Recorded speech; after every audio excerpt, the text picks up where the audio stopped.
Olá, meus irmãos, mais uma vez estamos estudando a 11ª lição, Batistas de Destaque, né? É uma lição que eu digo para vocês, na qual eu me sinto muito honrado de estar falando sobre ela, porque ela contém a maioria dos meus heróis. E antes de começar a estudar sobre a lição, eu gostaria de fazer uma oração. Pai, obrigado, Senhor, por esses homens e mulheres de Deus que largaram suas vidas, Senhor, para te servir, para te adorar, Senhor, para fazer a tua vontade e o teu bem-querer, Senhor. Ó Deus, nós te louvamos, Senhor, pois nós temos as memórias desses homens, Senhor, que foram tão importantes e que são lembrados, mesmo após a sua morte, mesmo alguns séculos que já se passaram, Senhor. E hoje nós vivemos sobre suas diretrizes, sobre o amor que eles tiveram. A tua palavra, a tua vontade, que é o campo missionário, e principalmente, Senhor, são fonte de inspiração para nós e para as futuras gerações, Senhor. Que o Senhor possa nos abençoar, nos inspirar, Senhor, e que teu Espírito Santo esteja sempre conosco, Senhor, e que possamos ver que homens, pecadores, que foram salvos pela tua misericórdia, assim como nós pleiteamos, Senhor, a salvação e cremos em ti, através do nosso Senhor e Salvador Jesus Cristo. Que o Espírito Santo nos inspire a ser como esses homens e mulheres de Deus, e que possamos ser iguais, Senhor, para possuir um coração igual ao teu. Obrigado por tudo que o Senhor tem feito em nossas vidas, Senhor, em meio a este caos, a essa pandemia. O Senhor tem nos guardado, até aqui nos ajudou o Senhor. Obrigado por tudo, é a oração que eu faço e agradeço pedindo. Em nome de Jesus, amém. Mais uma vez, meus irmãos, como eu disse, é uma honra imensa. É imensurável aqui o prazer, o deleite, o gozo em estar falando sobre esta lição aqui. Sobre pessoas que eu sempre ouvi falar e estudar. Tanto em pregações como escola bíblica dominical. E hoje eu estou aqui fazendo a reflexão sobre esses homens que tanto me inspiram, e mulheres também, e me inspiraram. Página 61, que diz assim, introdução. Ao longo da história, figuras notáveis se destacaram pela maneira como serviram a Deus, com heroísmo e fidelidade. São pessoas assemelhadas àqueles homens citados na carta aos Hebreus, dos quais o mundo não era digno.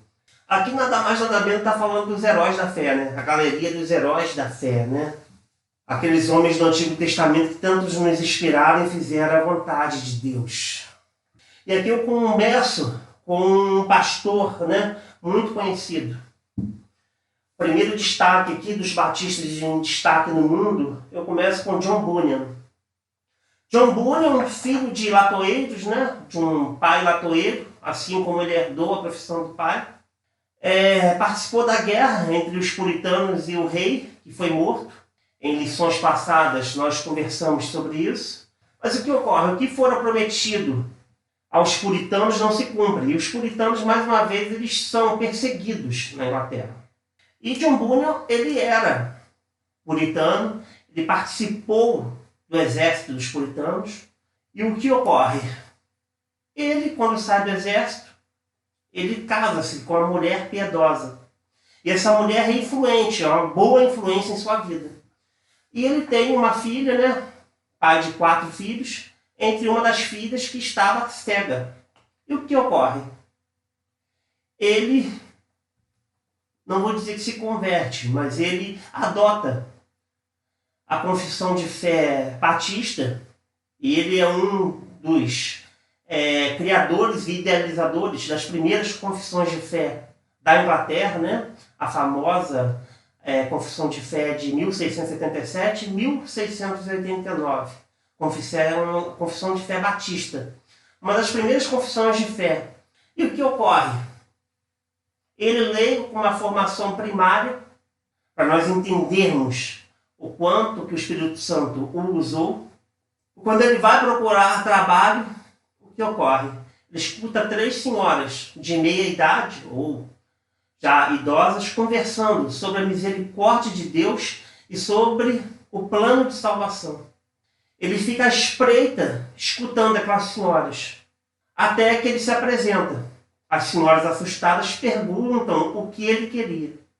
Ele disse que estava interessado no assunto daquelas senhoras.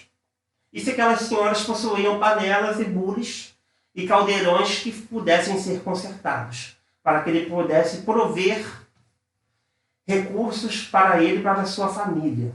Ali o ministro, do Evangelho, o major, começa a falar para John Bunyan das maravilhas celestiais e do que nos aguarda na eternidade.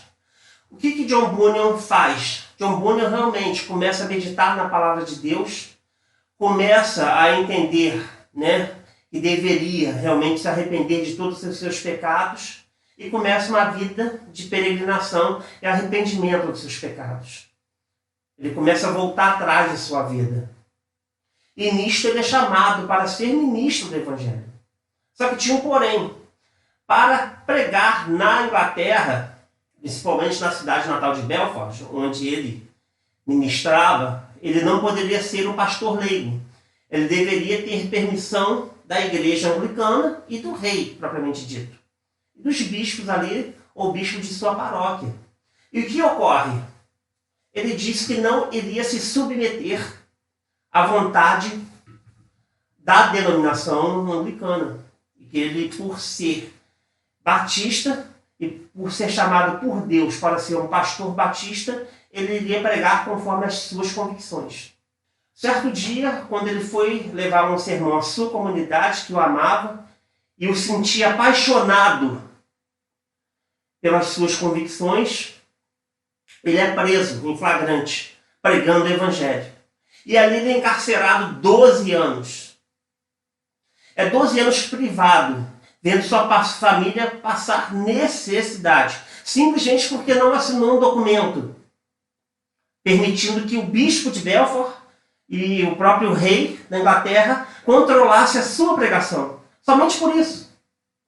Porque não havia, meus irmãos, o que? Liberdade religiosa. Ali o que havia era o quê? Um Estado que não era laico. O rei era líder do país e da igreja. Não havia separação entre Estado e igreja. John Bunyan morreu com 60 anos de idade. Vocês imaginam? 1/5 de sua vida preso. Quando ele tinha mais vigor. Quando realmente ele poderia contribuir mais para a sua comunidade. E ele diz assim, como está escrito na página 61. Prefiro caminhar na escuridão com Deus a estar sozinho na luz. Este é o nome do nosso herói, quem nós devíamos nos inspirar. O segundo aqui, não menos importante, o pai das missões modernas, William Carey. Ele é considerado o pai das missões modernas. Aos 7 anos aprendeu latim sozinho. Aqui nós estamos falando de mais um homem de Deus, com facilidade em aprender idiomas. Um homem criado na igreja congregacional da Inglaterra, onde seus pais eram membros. Um homem que aprende o ofício de sapataria a partir dos 15 anos. E por intermédio da sua comunidade já aprende o grego. Então imaginemos o que? Um rapaz aprendendo o ofício de sapateiro, já dominando o latim e o grego. O despertamento deste homem aqui foi outro.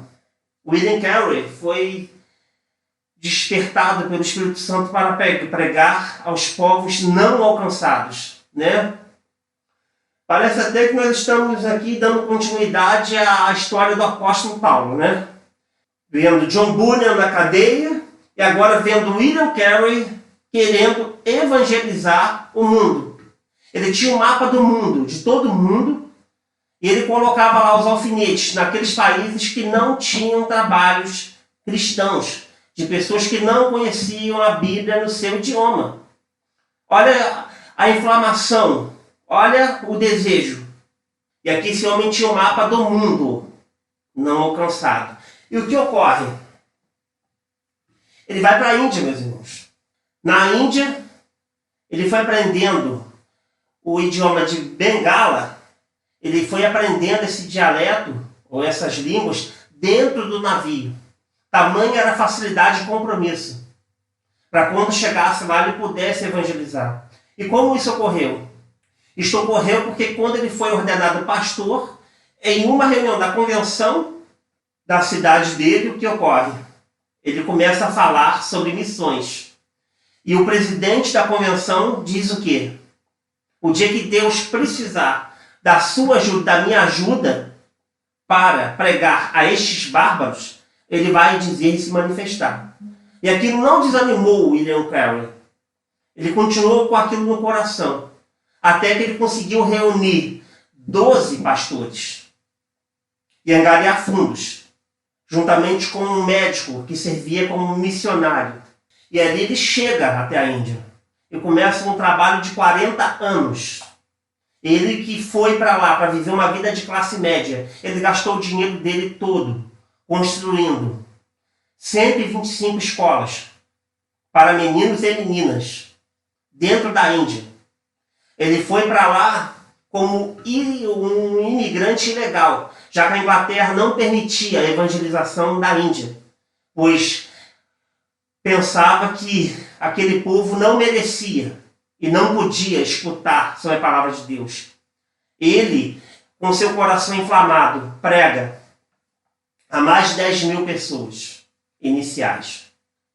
Esse foi o número de alunos que ele conseguiu, com as 125 escolas, fora os seminários, vivendo do campo, uma vida humilde.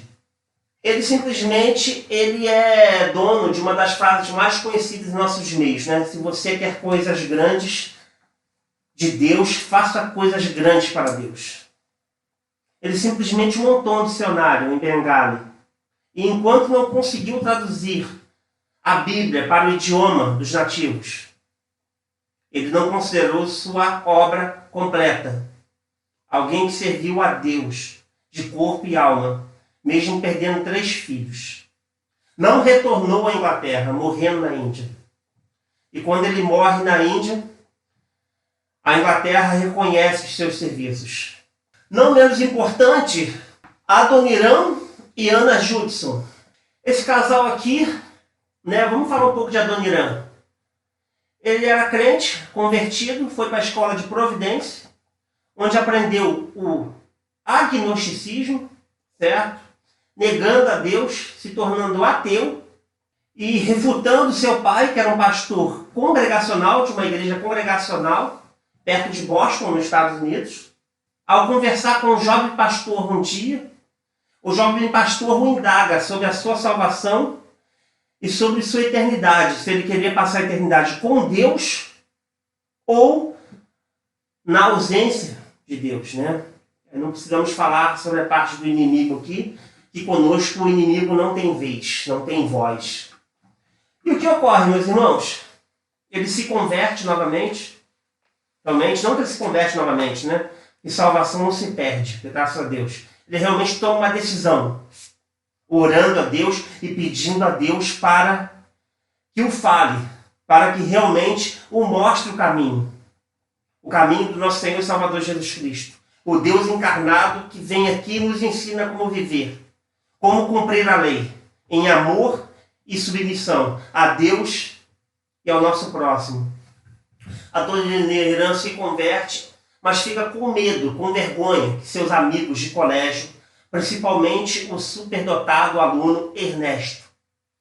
Um dia, em uma pensão, quando ele estava pensando dias e mais dias sobre a sua decisão de servir a Deus por toda a sua vida, ele queria um tempo para dormir e depois escrever, né, no outro dia, uma carta para sua noiva, Anna Judson. Ao quarto ao lado tinha um jovem que gemia em dores e febre. Ele não sabia quem era. E ele ficou pensando, se esse rapaz não tiver nas mãos de Deus, não for de uma família cristã, aonde ele passará a eternidade?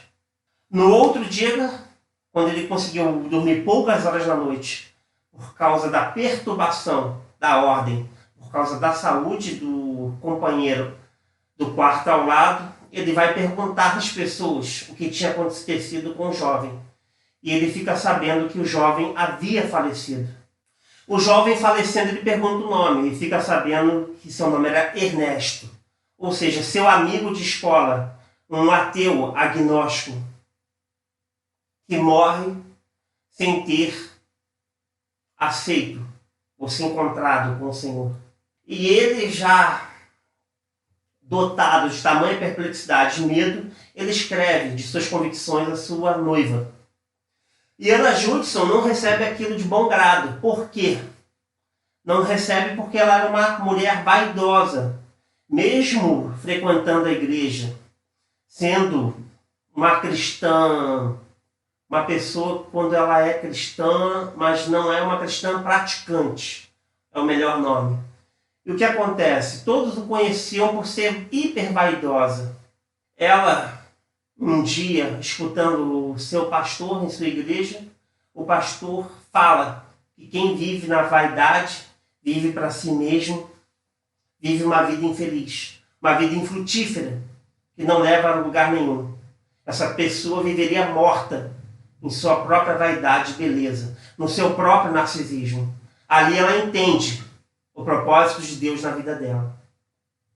E aí ela vai se correspondendo com seu noivo, Adoniram, e vai entendendo em seu coração que ele recebe o chamado de pregar aos povos, até que ele rejeita o cargo de professor na Universidade de Boston, rejeita o cargo de pastor na igreja mais importante congregacional de sua região e aceita ser missionário.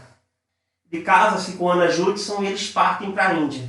Encontrando William Carey, né? Eles tentam refutar o pastor Batista, o nosso herói missionário, e eles acabam convencidos de que o batismo é por imersão.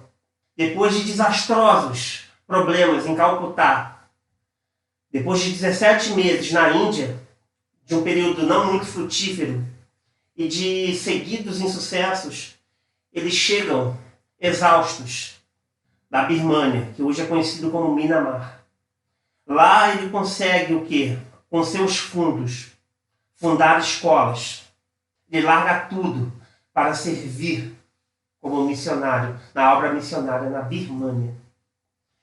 Ele traduz, né, assim como nosso herói William Carey traduz para o Bengali, o idioma na Índia, ele traduz a Bíblia e monta dicionários durante 20 anos para a língua birmanesa.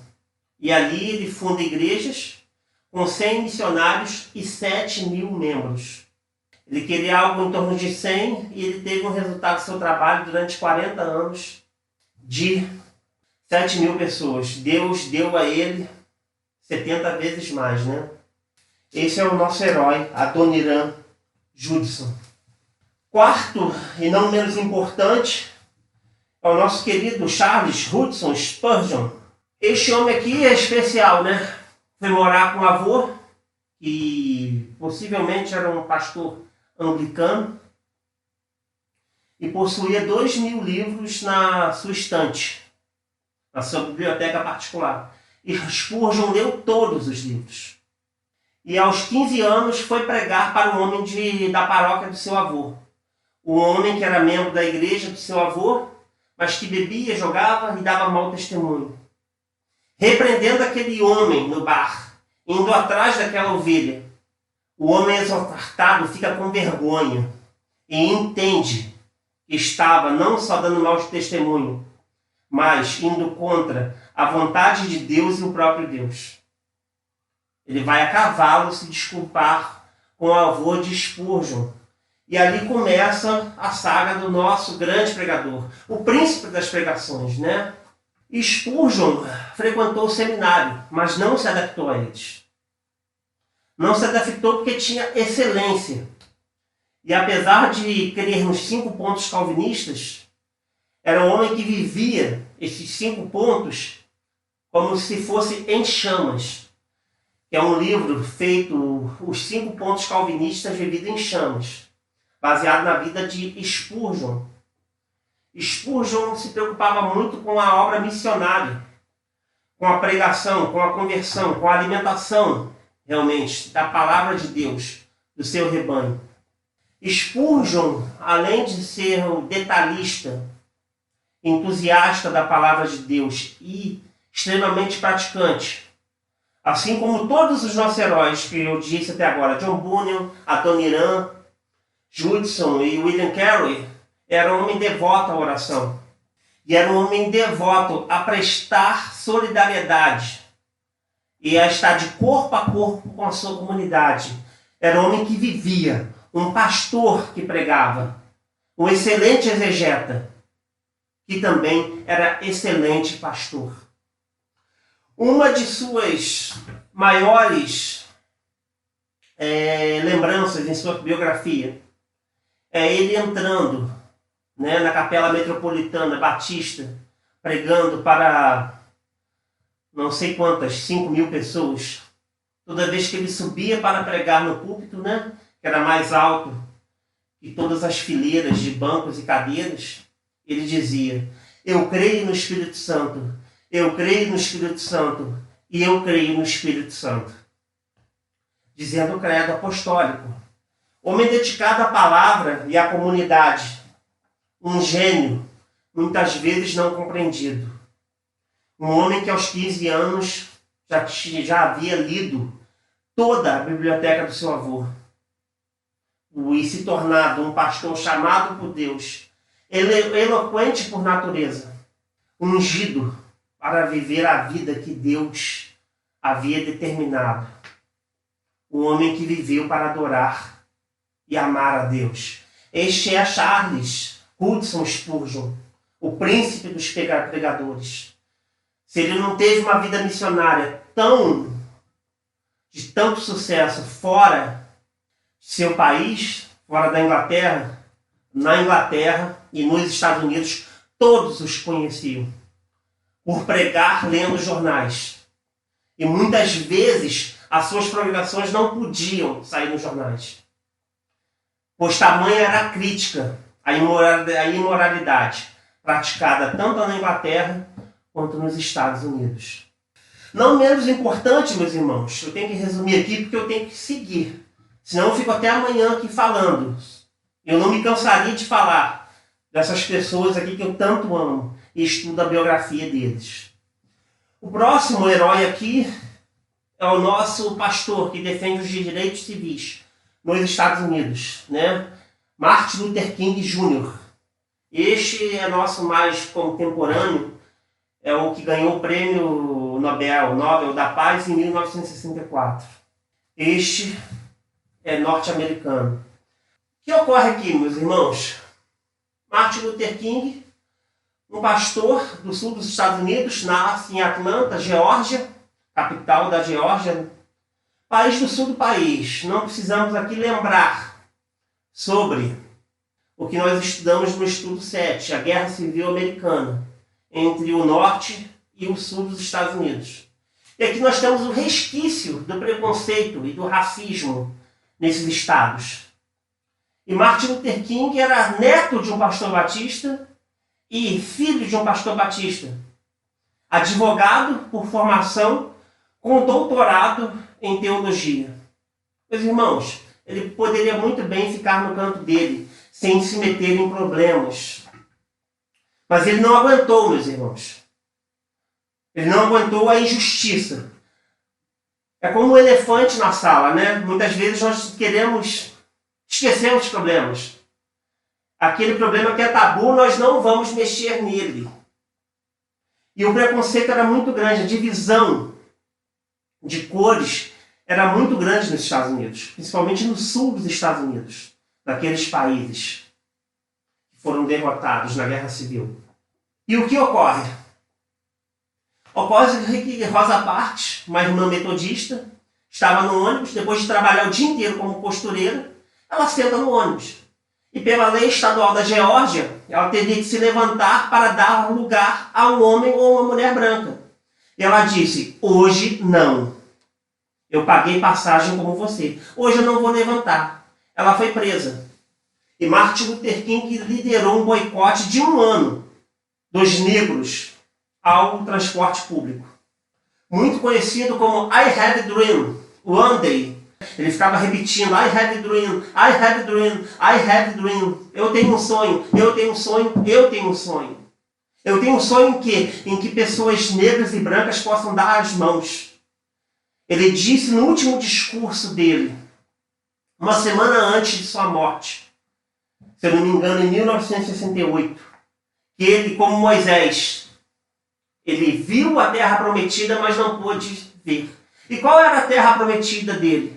A terra prometida dele é que ele viu a Suprema Corte Americana derrubar vários decretos, várias leis, como negros não podiam votar, ou havia manipulação na votação dos negros.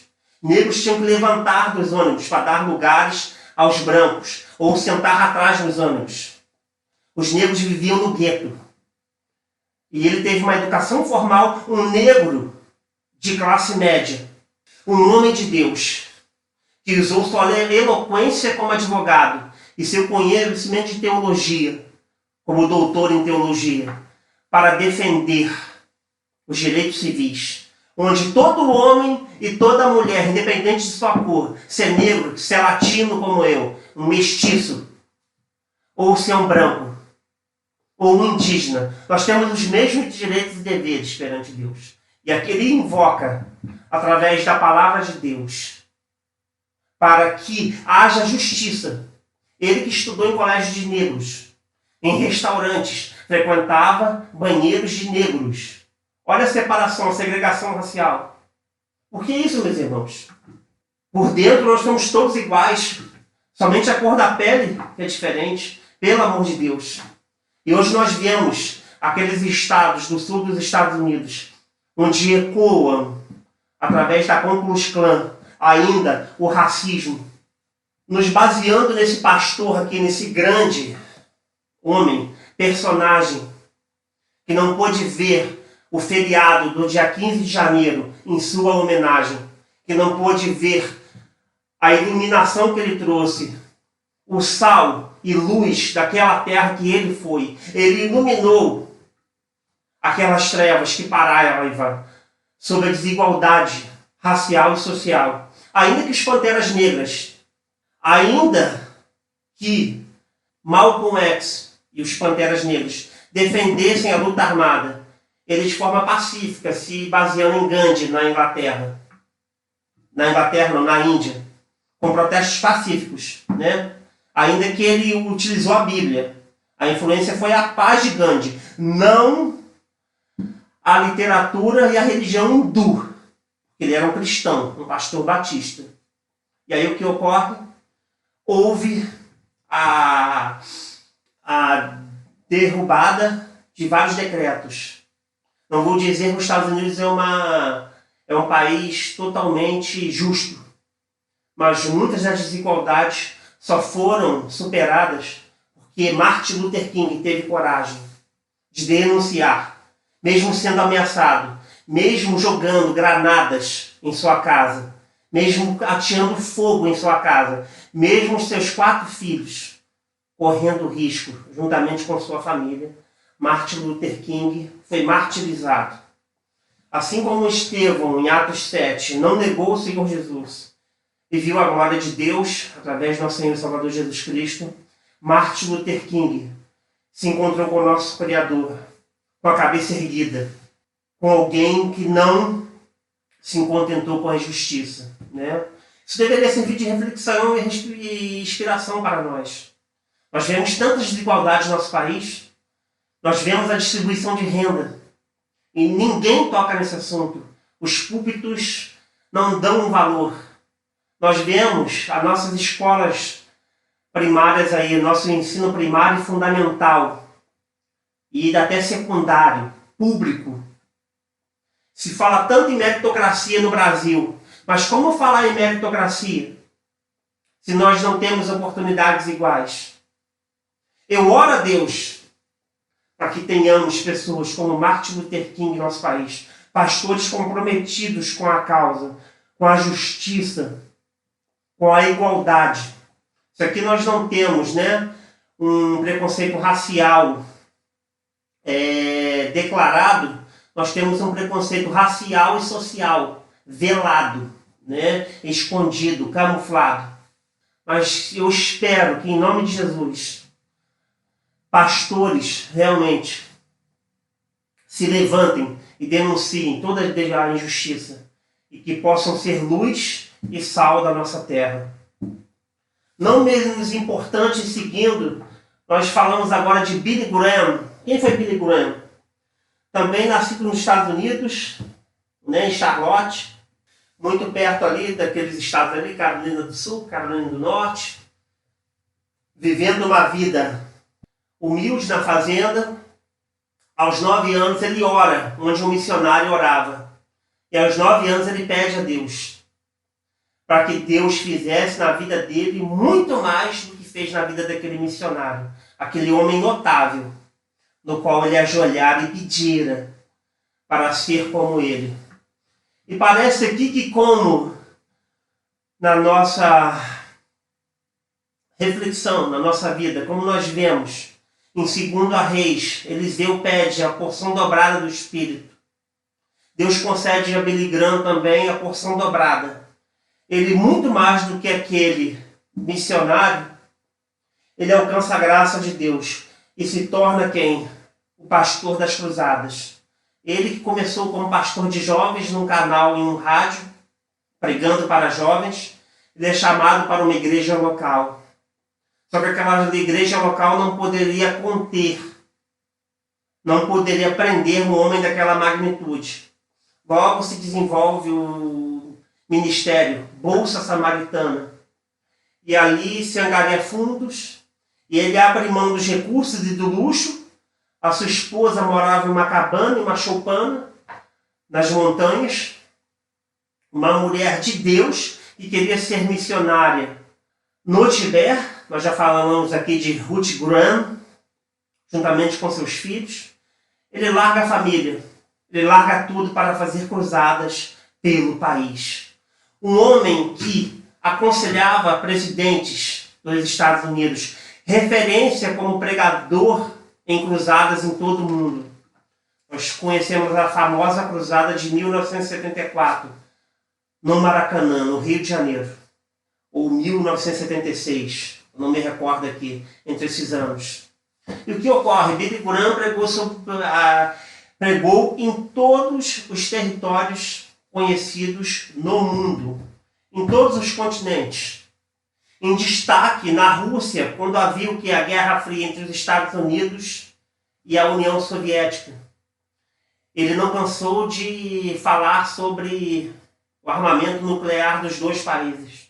Como missão, prega em Moscou, na capital, e nada mais nada menos do que a orquestra do exército soviético entoa o hino Vencendo Vem Jesus.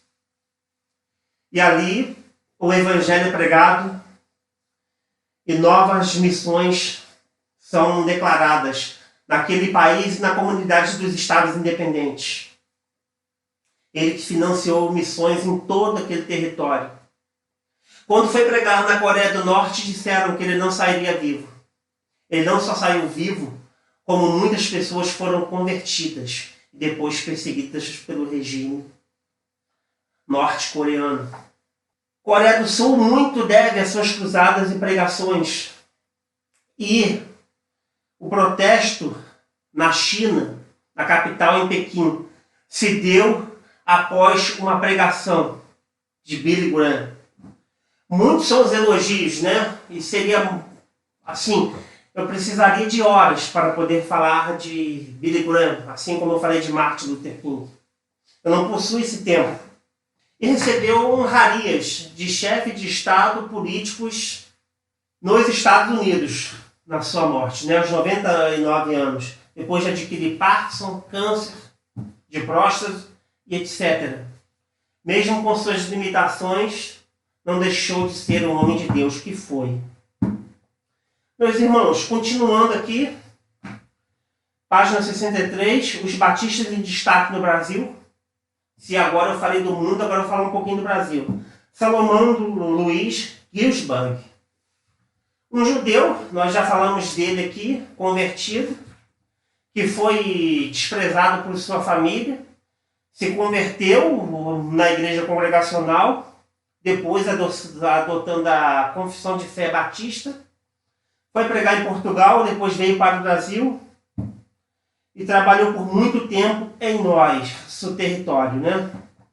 É um dos amigos de William Bugby, né? O nosso herói no Brasil.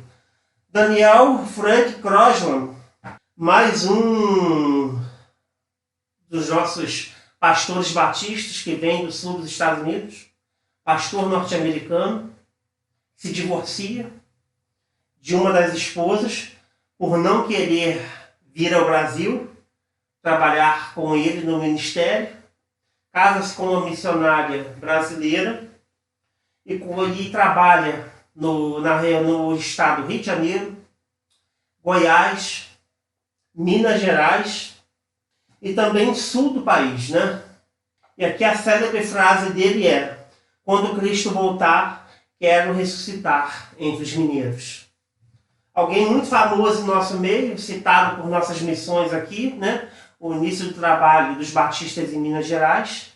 Como eu não tenho muito tempo para falar, eu vou me ater a esses fatos desse homem maravilhoso, esse homem de Deus, né? E até agora nós estamos falando só de pastores estrangeiros, né? Na minha mente fica as considerações. Quando que nós vamos começar a ter as memórias? Quando que as próximas gerações irão se inspirar? Nossos missionários e pastores batistas. Quantos linguistas, né? Quando que nós teremos o prazer de ver linguistas jovens que tenham interesse em aprender o hebraico, o grego, em nossas comunidades, em quem queiram realmente traduzir ou para povos indígenas ou para outros países que não têm a Bíblia no seu idioma. Acho que esse seria o ápice da nossa pregação, juntamente por alcançar e fazer, cumprir, né, com a nossa vocação missionária que Deus nos deu, que é Olavo Costa, Labuleiro e o nosso bairro. Finalizando aqui, meus irmãos, eu queria falar de José Alves Silva Bittencourt. Esse é brasileiro, de Manhuaçu, né, Minas Gerais, família católica, conheceu o evangelho através de presbiterianos, que frequentavam a Igreja Batista. Depois, certo tempo, passou a frequentar a escola dominical da Igreja Batista, em Ipanema. Foi batizado no Rio Ipanema, em 1940. E depois disso foi estudar no Colégio Americano Batista, né? Aqui estão os feitos dele, meus irmãos. Delícia tudo aqui, mas é um influente da nossa denominação, participante também da Comissão dos 13, o influenciador dela, daquela que deu as nossas doutrinas, né? Contra os nossos irmãos pentecostais, os quais foram julgados também incapacitados e muitas vezes até fora dos padrões bíblicos. Nós vemos aqui que ele lia os originais, o Novo Testamento em grego. Nós estamos falando de uma pessoa que recebeu educação como nós recebemos. Ou seja, uma pessoa que teve força de vontade, fé, e o seu objetivo era o quê? Fazer a vontade de Deus. Um homem idealizador, fundador e participante da Convenção Batista Mineira. Um homem que sempre lutou para que as denominações, ou nossas doutrinas, da nossa denominação batista, não fossem enfraquecidas ou mudadas, que, infelizmente, no ano de 2020, veio a falecer, deixando um extenso legado da sua obra em sua biografia. Estes, meus irmãos, são os batistas em destaque no mundo e no Brasil, né? Para mim, eu digo mais uma vez, foi uma honra tremenda falar sobre esses homens que tanto me inspiram, deixaram uma biografia da qual eu nunca terei. E aí fica a reflexão, meus irmãos. A nossa vida está passando, muitos de nossos membros já são pais e avós. E qual o legado que nós deixaremos na nossa igreja local? Qual é a diferença que nós fazemos na nossa igreja com 150 membros? Sendo que nosso bairro, juntando todos os sub-bairros aqui, né? Todos que nós chamamos de bairros, em nossos arredores. Nosso local aqui, a nossa imediação, onde nossa igreja local deveria agir, tem cerca de 100 mil pessoas. Qual é a influência que nós temos? Qual é o nosso objetivo? O que nós fazemos como igreja? Será que nós queremos a igreja somente como um lugar bacana e confortável para criar os filhos? Com segurança, viver a vida com comunhão entre nós? Será que é isso que Deus quer de nós? Ou nós precisamos de ousadia? Precisamos realmente de coragem? Precisamos que o Espírito Santo, nós precisamos pedir em oração, que o Espírito Santo realmente nos inspire e nos dê a missão conforme a sua vontade, o seu querer. A nossa responsabilidade é tamanha. O nosso campo está branco, precisando de ceifeiros que possam fazer a colheita. Mas como o Senhor Jesus disse, a seara é grande, mas poucos são os ceifeiros. Nós vimos pessoas aqui com limitações de informação e cultura, que fizeram tanto pelo mundo, que foram tão corajosos, que foram tão pioneiros, e foram tão grandes. Nós somos tão pequenos e pecadores. Será que não chegou a hora de nós cumprirmos a lei que o Senhor Jesus manda através do amor e do ide e pregar o Evangelho? Será que nós não devemos nos comprometer mais com o Olavo Costa, Tabuleiro, e com o nosso bairro, com a nossa comunidade? Será que realmente essa lição aqui, com esses heróis, esses batistas em destaque, fazem realmente diferença? Ou nós iremos continuar com o nosso coração duro, buscando conforto e segurança na nossa igreja local? Nos baseamos nesses heróis, pessoas que abriram mão de suas vidas para fazer a vontade de Deus. Esse é o desejo do fundo do meu coração. Muito obrigado pela oportunidade, meus irmãos, e até a próxima.